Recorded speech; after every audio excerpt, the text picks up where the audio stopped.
Ils ont signé des accords, organisé des exercices militaires ensemble, promis une coopération stratégique. Mais quand les bombes tombent, qui est encore là? Pas dans les discours, pas dans les communiqués, sur le terrain. Parce que ce que vous êtes en train de voir, ce n'est pas seulement une guerre, c'est une révélation, celle de la vraie nature des alliances. Et vous allez comprendre pourquoi, malgré les apparences, la Chine et la Russie ne peuvent pas sauver l'Iran. Si cette analyse vous aide à mieux comprendre ce qui se joue réellement, alors prenez une seconde pour liker et vous abonner. Ce genre de sujet mérite une lecture claire, posée et basée sur des données fiables. Depuis plusieurs années, un bloc semble émerger. La Chine, la Russie, l'Iran, un axe présenté comme une alternative à l'Occident. En 2021, Pékin et Téhéran signent un accord stratégique colossal, évalué à près de 400 milliards de dollars sur 25 ans, couvrant l'énergie, les infrastructures et les télécommunications, comme l'ont analysé plusieurs centres de recherche, dont le Center for Strategic and International Studies. Sur le papier, tout est là. Puissance économique, puissance militaire, vision commune. Mais en géopolitique, une alliance ne vaut que ce qu'elle fait en temps de guerre. Aujourd'hui, la Chine est le principal acheteur du pétrole iranien. Selon les données consolidées issues des flux énergétiques internationaux et des analyses de l'Energy Information Administration américaine, près de 80% du pétrole exporté par l'Iran est absorbé par la Chine. Pour Téhéran, c'est vital. Cela représente des dizaines de milliards de dollars de revenus chaque année. Mais dans l'autre sens, la dépendance n'existe pas. La Chine, elle, a construit une stratégie totalement différente. Selon l'Agence internationale de l'énergie, Pékin a diversifié ses sources d'approvisionnement en pétrole en important massivement depuis l'Arabie saoudite, la Russie, l'Irak ou encore les Émirats arabes unis. Elle a également constitué des réserves stratégiques capables d'amortir des chocs d'approvisionnement sur plusieurs mois. Résultat, si l'Iran disparaît du marché, la Chine s'adapte. Si la Chine disparaît pour l'Iran, l'Iran s'effondre. C'est ça, la réalité du rapport de force. Et au cœur de ce rapport de force, il y a un point critique, le détroit d'Ormuz. Selon l'Energy Information Administration américaine, entre 17 et 20 millions de barils de pétrole y transitent chaque jour.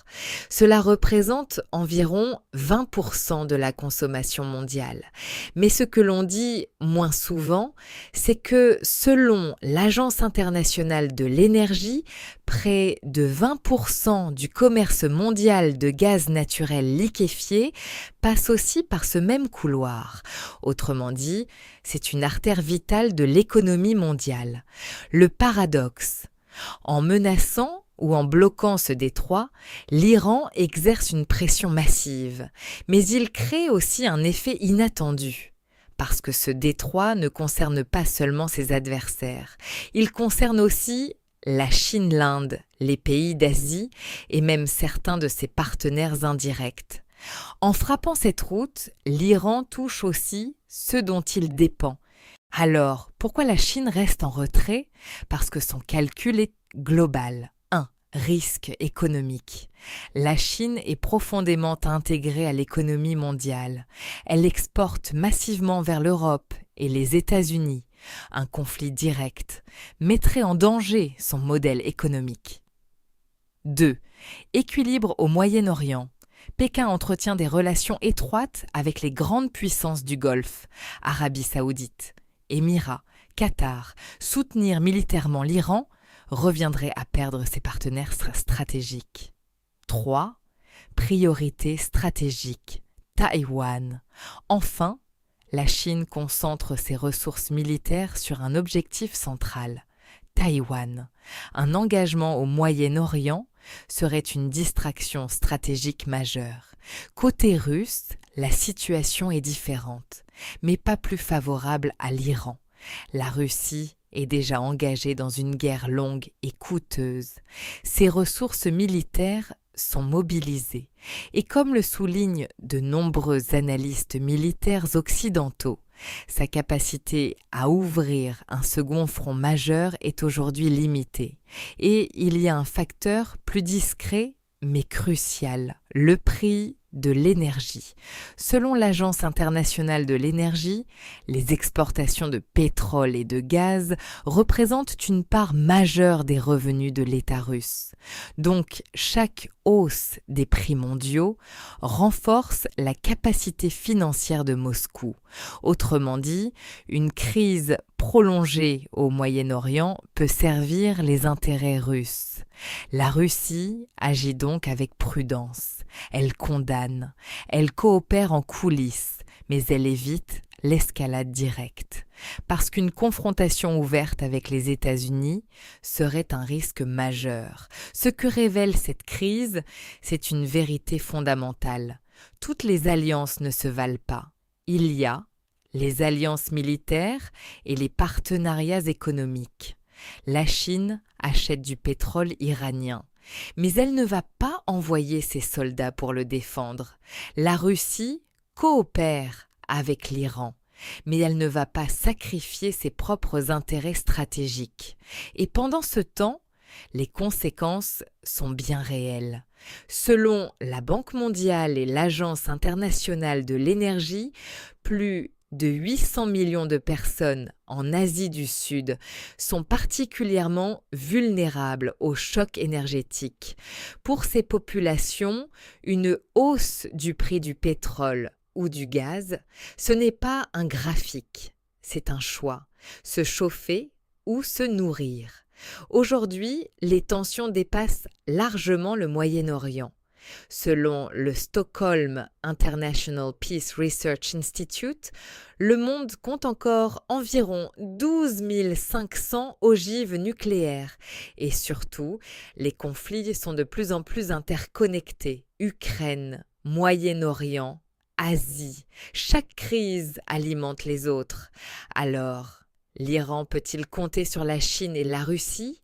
La réponse est simple, non, parce que dans le monde réel, les alliances ne sont jamais basées sur la loyauté, elles sont basées sur les intérêts. Et le jour où ces intérêts divergent, les alliances disparaissent, silencieusement, sans déclaration, sans trahison apparente, mais avec une conséquence très claire. Vous vous retrouvez seul, au moment où vous pensiez être protégé. Il y a une question qu'on doit poser, une question simple. Est-ce que l'Iran s'est trompé dans son calcul? Parce que toute la stratégie iranienne depuis 20 ans repose sur une idée centrale. Ne jamais être seul, créer un réseau. Construire des alliances, multiplier les partenaires. Mais ce que cette guerre révèle, c'est que toutes ces relations n'étaient pas du même niveau. L'Iran a confondu deux choses fondamentales, influence et protection. Oui, la Chine achète son pétrole, oui, la Russie coopère militairement, mais cela ne signifie pas qu'ils vont risquer une guerre mondiale pour lui. Et c'est une erreur que beaucoup de puissances font dans l'histoire. Regardez l'histoire. En 1990, l'Irak de Saddam Hussein pensait pouvoir compter sur certaines puissances internationales avant d'envahir le Koweït. Le résultat?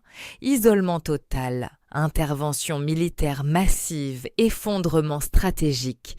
Ou encore, en 2008, la Géorgie pensait que son rapprochement avec l'Occident lui garantirait une protection militaire directe face à la Russie. Cela n'est jamais venu. La leçon est toujours la même. Une alliance n'existe vraiment que si quelqu'un est prêt à se battre pour vous. Ce conflit montre quelque chose de plus profond. Les grandes puissances ne fonctionnent pas à l'émotion. Elles fonctionnent à l'intérêt. Prenons la Chine. Elle pourrait intervenir. Militairement, elle en a les moyens. Mais à quel prix? Perdre ses marchés occidentaux, déstabiliser son économie, risquer une confrontation globale. Même chose pour la Russie. Soutenir pleinement l'Iran reviendrait à ouvrir un second front face à des puissances déjà hostiles. Donc elles font ce que toutes les grandes puissances font. Elles optimisent, elles calculent, elles ajustent, elles limitent les risques. On parle souvent d'un monde multipolaire, un monde où plusieurs puissances se font face. Mais ce que cette crise montre, c'est que ce monde est beaucoup plus fragile qu'il n'y paraît.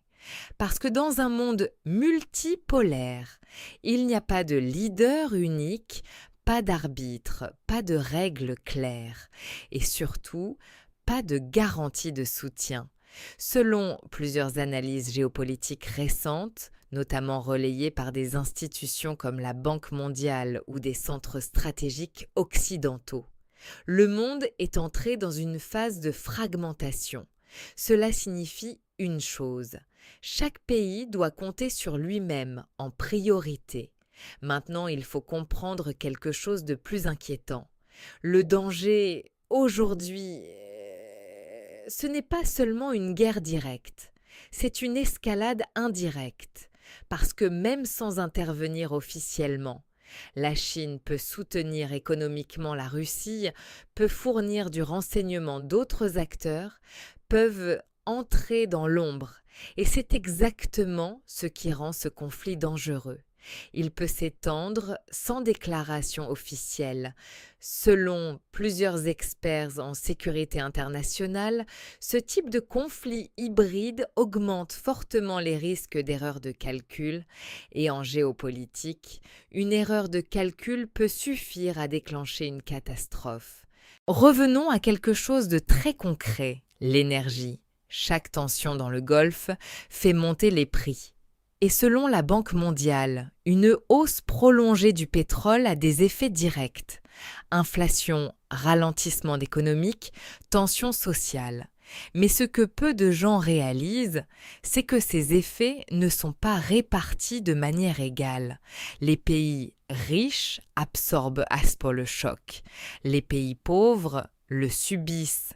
Dans certaines régions, une augmentation du prix de l'énergie signifie moins de nourriture, moins de transport, moins d'accès aux soins. Et c'est là que la géopolitique devient humaine.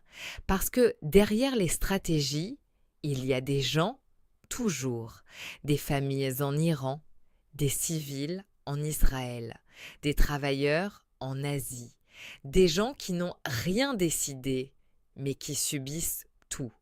Et c'est une constante dans l'histoire. Selon la Banque mondiale et plusieurs agences internationales, les conflits modernes ont un impact disproportionné sur les populations civiles. Déplacement, pauvreté, instabilité. Et plus le conflit dure, plus ses effets s'aggravent. Alors, qu'est-ce que cette crise nous apprend vraiment ? Elle nous montre que les alliances modernes ne sont plus ce qu'elles étaient. Avant, les alliances étaient souvent militaires, claires, définies, engagées. Aujourd'hui, elles sont flexibles, opportunistes, conditionnelles. La Chine et la Russie ne trahissent pas l'Iran. Elles respectent simplement leurs intérêts. Et c'est ça la réalité du monde actuel. Alors, l'Iran peut-il compter sur la Chine et la Russie? La réponse finale est encore plus dure que ce que vous pensez. Il ne pouvait jamais vraiment compter sur elles, parce que ce que cette guerre révèle, ce n'est pas un abandon, c'est une illusion qui disparaît, une illusion construite sur des accords, sur des échanges, sur des intérêts, mais pas sur une chose essentielle, le sacrifice.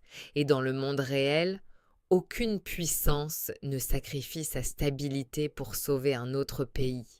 Et c'est peut-être ça, la leçon la plus froide de la géopolitique moderne. Les alliances existent jusqu'au moment où elles coûtent trop cher.